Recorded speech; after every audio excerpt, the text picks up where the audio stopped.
In this video, I'm going to be looking at the major concepts of our blood vessels, and in less time than it takes to boil a kettle.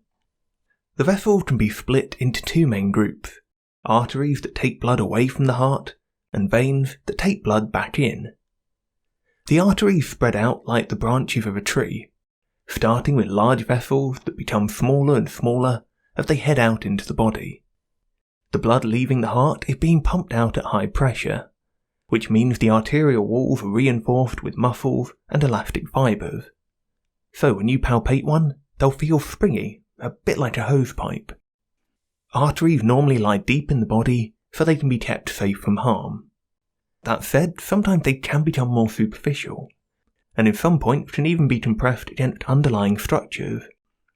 At these locations we can feel the flow of blood through the artery, and these are our pulse points. Veins run in the opposite direction, and are more like the roots of a tree, with small veins draining into each other to form increasingly large vessels. Now, venous blood isn't being pumped along by the heart, and that means two things. One, the blood is under low pressure, so the veins don't need to be reinforced and normally feel floppy, like a sad balloon. Two, they need to find an alternative way to move that blood back to the heart.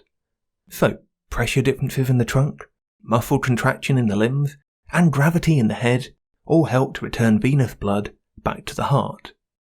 We also have special one-way flaps, known as valves, to make sure that blood only flows in one direction. The deep veins run alongside the artery and have the same names. Sometimes there'll be a single vessel, other times they run as two small veins on either side of the artery, known as the venae comitantes. We also have superficial veins that are found just below the skin. Ultimately, these return their blood to the deep veins, and from there back to the heart.